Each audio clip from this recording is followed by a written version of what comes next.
Telangana paper car పార్టీలో వీళ్ళు కనిపిస్తలేరు, నాయకుడే కనిపిస్తలేడు, ఇక వీళ్ళేరా కనిపిస్తారు? కారు పార్టీని స్థాపించిన కేసీఆర్ గారే కనిపిస్తలేరు.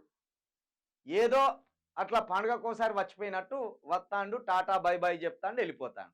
ఇక అటువంటిప్పుడు ఇక మిగతాళ్ళు ఎందుకు కనబడతారు? బెల్లం ఉన్న చోటే ఈగలు ఉంటాయనే సామెత బీఆర్ఎస్లోని కొంతమంది నేతలకు సరిగ్గా సరిపోతుంది. అధికారంలో ఉన్నన్ని రోజులు మీడియా ముందు ప్రజల పక్షంలో హడావిడి చేసిన నాయకులు అధికారం కోల్పోగానే పార్టీకి అంటిముట్టనట్టు వ్యవహరిస్తున్నారు. మంత్రి పదవులు, కార్పొరేషన్ చైర్మన్లు, ఎమ్మెల్సీగా ఎన్నో అవకాశాలు పొందిన నాయకులు సైతం పార్టీని విస్మరిస్తున్నారు. తమకు ఎన్నో ఇచ్చిన పార్టీకి కష్టకాలంలో తోడుండాలని కనీస స్పృహ లేకుండా వ్యవహరిస్తున్నారు. వాళ్ళంతా ఏమయ్యారు? పార్టీకి ఎందుకు దూరంగా ఉంటున్నారు? అసలు పార్టీలో ఉన్నట్ట లేనట్ట? ముందు నిజంగా ఇప్పటి వరకు బీఆర్ఎస్ పార్టీ అనేది ఒక గాలి పార్టీ. గాలి పార్టీ అని ఎందుకు అంటున్నా అంటే అది ఒక తెలంగాణ అనే సిద్ధాంతం మీద ఏర్పడిన పార్టీ కానీ, తెలంగాణ రాష్ట్ర సాధన కోసం ఏర్పడిన పార్టీ కానీ, ఆ తర్వాత తెలంగాణ వాదాన్ని గ్రామ గ్రామానికి గడప గడపకు తీసుకుపోయి దాన్ని స్థిరపరిచిన పార్టీ కాదు. ఉద్యమం అనే గాలిలో, ఉద్యమం అనే ఫెనుతుపానులో ఈ బీఆర్ఎస్ పార్టీకి అధికారం వచ్చింది. ఆ గాలిలో అధికారం వచ్చే వరకు మళ్ళా గాలినే పోయింది. సిద్ధాంతం అట్లనే స్థిరమైన సిద్ధాంతంతో ఉండకపోయేసరికి. కాబట్టి నాయకులు కూడా ఏం చేసిండ్రు? అధికారం రాగానే బెల్లం చుట్టూ ఈగలు మూసినట్టు మూసిరిండ్లు, బెల్లం తిన్నాక ఈగలు ఎగిరిపోయినట్టు అధికారం కోల్పోగానే ఎక్కడోడు అక్కడ మళ్ళా యథాస్థితికి వెళ్ళిపోయింది. వాళ్ళలో బలమైన ఒక సిద్ధాంతాన్ని బోధించి ఈ పార్టీ తెలంగాణ అనే ప్రాంతం ఉన్నంత వరకు దానికోసం పనిచేస్తుంది అని వాళ్ళలో భావజాలాన్ని ఎక్కించలేదు. కాబట్టి ఎక్కడోడు అక్కడనే ఎగిరిపోయింది. అధికారం పోయాక పార్టీకి ప్రజలకు దూరం, సమస్యలపై పోరాడేందుకు కూడా ముందుకు రాని వైనం. అసలు పార్టీలో ఉన్నట్ట లేనట్ట? అధికారం ఉంటేనే పార్టీ కోసం పనిచేస్తారా? ఆ నేతలంతా ఏమయ్యారు? పదవులు అనుభవించి కష్టకాలంలో పార్టీకి తోడుండని నేతలు.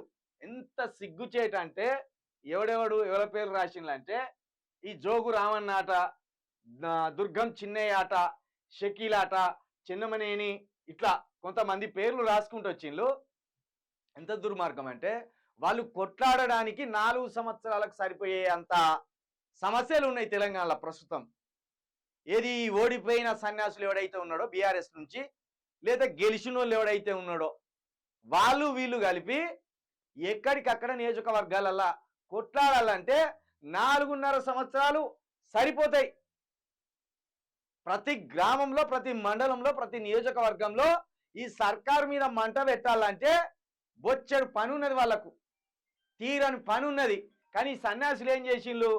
అధికారంలో ఉన్నప్పుడు మొత్తం అనుభవించిండ్రు ఎక్కడికక్కడికి కదా. అధికారం అయిపోగానే మాకేం పని ప్రజలతోటి, వాళ్ళు మా కోట్లేయలే, మేము వాళ్ళకి పని చేయద్దు.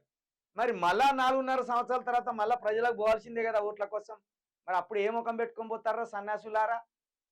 అధికారం ఉంటే మొత్తం సంపద మొత్తం దోసుకుంటారా? అధికారం కోల్పోతే ప్రజా సమస్యల మీద కొట్లాడరా? మీ బాధ్యతను మేము ఎత్తుకోవాలా?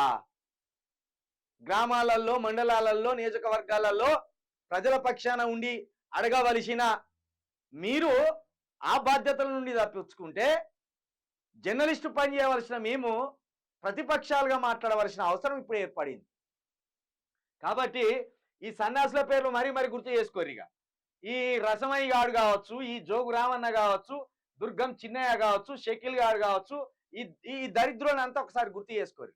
అంటే అధికారం ఉంటేనే కనబట్టేట్టున్నారు వీళ్ళు. ఇక లేకపోతే కనీసం ముఖం కూడా చూపియారు, ప్రజా సమస్యల మీద వీళ్ళు కొట్లాడేటట్టు లేరు.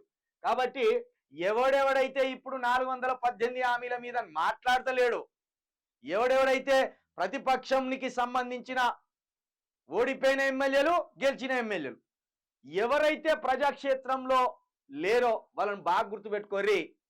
ప్రజా సమస్యల పట్ల ప్రజాక్షేత్రంలో ఉండి కొట్లాడినోనికే మళ్ళొకసారి అధికారం ఇస్తే వాడు మీ సమస్యలపై కొట్లాడతాడు.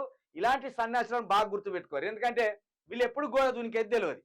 ఇప్పటికే ఆ కడియం శ్రీహరి కావచ్చు, పోచారం శ్రీనివాసరెడ్డి కావచ్చు, లేకపోతే పార్టీ మారిన ఇంకా ఉన్నారు కదా దానం నాగేందర్ ఇలాంటి వాళ్ళు. నిజంగా వీళ్ళకు పార్టీ ఎన్ని అవకాశాలు ఇచ్చింది, కేసీఆర్ ఎన్ని అవకాశాలు ఇచ్చిందంటే అన్ని అవకాశాలు ఇచ్చిండు. ఆ కడియం శ్రీహరి అయితే వాడు విశ్వాసం లేనోడు. పార్టీలోకి వచ్చినప్పటి నుంచి ఉప ముఖ్యమంత్రిని చేసిండు, ఎమ్మెల్సీని చేసిండు, ఎంపీని చేసిండు, ఆఖరికి వాని బిడ్డకు ఎంపీ ఇచ్చిండు. అన్ని ఇచ్చినా కూడా పార్టీ కష్టకాలంలో ఉండగానే గోడ దునికి పారిపోయిండు దొంగ. ఇప్పుడు ఆడికి పోయి మంత్రి పదవి ఇస్తారేమో అనుకుంటే కాలరెక్కలు కట్టేసి మూలకు పడేసినట్టు అయిపోయింది ఆ దొంగ పరిస్థితి. కాబట్టి ప్రజలారా వీళ్ళని బాగా గుర్తుపెట్టుకోండి. పైసల రాజకీయం పోతే తప్పించి ఇలాంటి దొంగలు మనకు దొరకరు. పైసలను చూసి వీళ్ళకి ఎట్టి పరిస్థితుల్లో ఓట్లు వేయద్దు. పార్టీ కష్టకాలంలో ఉన్నప్పుడు తోడు లేరు, ప్రజలు కష్టకాలంలో ఉన్నప్పుడు కూడా ఈ దొంగలు తప్పించుకొని తిరిగి ఇండ్లలో పడుకుంటాను. కాబట్టి కారు పార్టీలో నూతన రక్తాన్ని ఎక్కించండి, యువకులకు అవకాశం ఇవ్వండి, యువకులకు అవకాశం ఇవ్వండి. ఒక గాదర్ కిషోరు, ఒక బల్క సుమను ఇలాంటి వాళ్ళు సమస్యల మీద మాట్లాడుతున్నారు. ఇక జీవన్ రెడ్డి ఎక్కడున్నాడో కనవాడు, ఎక్కడో అక్కడ సైలెంట్ అయిపోయారు. దొంగలు దోసుకున్న దొంగలేమో సైలెంట్ అయిపోయారు.